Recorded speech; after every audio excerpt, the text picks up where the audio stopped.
আর মাত্র কয়েক ঘন্টার অপেক্ষা, তারপরই শুরু হতে চলেছে বিশ্বের অন্যতম বিরল ও বহুল আলোচিত পূর্ণগ্রাস সূর্যগ্রহণ। এই মহাজাগতিক ঘটনাকে ঘিরে ইতিমধ্যে সারা বিশ্বের বিজ্ঞানী, জ্যোতির্বিজ্ঞানী ও মহাকাশ প্রেমীদের মধ্যে তুমুল উৎসাহ তৈরি হয়েছে।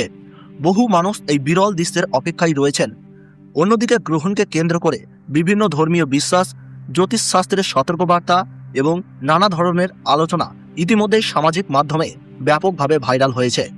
সবার প্রথমে আমরাই আপনাদের সামনে তুলে ধরছি সূর্যগ্রহণের বিশ্বস্ত ও সঠিক তথ্য।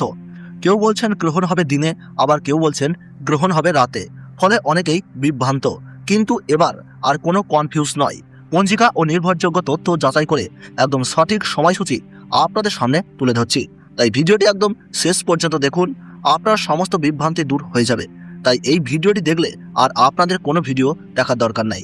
আজকের এই ভিডিওতে আমরা জানবো কোন কোন দেশ থেকে এই বিরল সূর্যগ্রহণ দেখা যাবে, ঠিক কখন শুরু হবে, কখন মধ্য সময়ে পৌঁছে যাবে এবং কখন শেষ হবে, ভারত ও বাংলাদেশের পূর্ণাঙ্গ সময়সূচি।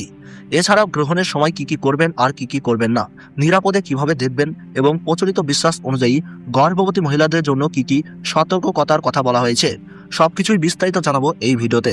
তাই ভিডিওটি অবশ্যই শেষ পর্যন্ত দেখুন। আর আপনি কোন জেলা বা এলাকার আপডেট জানতে চান সেটি কমেন্টে লিখে জানান।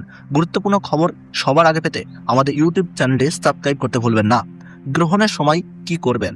শুধুমাত্র আন্তর্জাতিক মানের সোলার ইক্লিপস চশমা ব্যবহার করে সূর্যগ্রহণ দেখুন। শিশুদের বড়দের তত্ত্বাবধানে গ্রহণ দেখান। ক্যামেরা, দূরবীন বা টেলিস্কোপ ব্যবহার করলে অবশ্যই সোলার ফিল্টার ব্যবহার করুন। গ্রহণ শেষে অনেকেই ধর্মীয় রীতি অনুযায়ী স্নান ও প্রার্থনা করে থাকেন।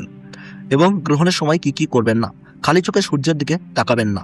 সাধারণত সানগ্লাস, এক্সরে ফিল্ম বা কালো কাঁচ ব্যবহার করে এই গ্রহণ দেখবেন না। সোলার ফিল্টার ছাড়া ক্যামেরা বা দূরবীন দিয়ে সূর্যের দিকে তাকাবেন না। অনেক ধর্মীয় ও লোকবিশ্বাসে গ্রহণের সময় গর্ভবতী মহিলাদের অপ্রয়োজনীয় বাইরে না যাওয়া, ধারালো বস্তু ব্যবহার না করা, বিশ্রামে থাকা এবং ঈশ্বরের নাম স্মরণ করার পরামর্শ দেওয়া হয়। তবে এ ধরনের বিশ্বাসের বৈজ্ঞানিক প্রমাণ নেই, তাই স্বাস্থ্য সংক্রান্ত যে কোনো বিষয়ে চিকিৎসকের পরামর্শই সবচেয়ে গুরুত্বপূর্ণ। এবার দেখে নেওয়া যাক বিশ্বের কোন কোন জায়গা থেকে এই বিরল পূর্ণগ্রাস সূর্যগ্রহণ দেখা যাবে। পূর্ণগ্রাস সূর্যগ্রহণটি দেখা যাবে গ্রিনল্যান্ড, আইসল্যান্ড, পর্তুগালের একটি ছোট অংশ, উত্তর স্পেন এবং উত্তর রাশিয়ার উপর দিয়ে। এছাড়াও কানাডার উত্তরাঞ্চল, আলাস্কা, যুক্তরাজ্য, Ireland, Norway, Sweden, Finland, France, Germany এবং উত্তর আমেরিকা, ইউরোপ ও আফ্রিকার বিভিন্ন অংশ থেকে আংশিক সূর্যগ্রহণ দেখা যাবে। এবার জেনে নেওয়া যাক গ্রহণের সম্পূর্ণ সময়সূচি। তো ভারতবর্ষ ও বাংলাদেশ থেকে পূর্ণগ্রাস সূর্যগ্রহণ শুরু হচ্ছে ইংরেজি 12ই আগস্ট 2026 সাল, বাংলা 26শে শ্রাবণ 1433 সাল বুধবার। ভারতের সঠিক সময়সূচি অনুযায়ী রাত্রি 9টা 4 মিনিটে এই গ্রহণ শুরু হচ্ছে। মধ্য সময় থাকছে রাত্রি 11টা 17 মিনিট এবং সমাপ্ত হচ্ছে রাত্রি 1টা 28 মিনিটে। এবং বাংলাদেশের সঠিক সময়সূচি অনুযায়ী পূর্ণগ্রাস সূর্যগ্রহণ আরম্ভ হচ্ছে রাত্রি 9টা 34 মিনিটে। মধ্য সময় থাকছে রাত্রি 11টা 47 মিনিট এবং সমাপ্তি হচ্ছে রাত্রি 1টা 58 মিনিটে। মোট 4 ঘন্টা 24 মিনিট চলবে এই মহাজাগতিক দৃশ্য। গ্রহণের গ্রাসমান রয়েছে 1.038। সূর্যগ্রহণ শুরু হওয়ার 12 ঘন্টা আগে থেকেই শুরু হয়ে যায় সূতককাল। তবে রাত্রি হওয়ার কারণে ভারতবর্ষ ও বাংলাদেশের কোনো স্থান থেকেই এই পূর্ণগ্রাস সূর্যগ্রহণটি দৃশ্যমান হবে না।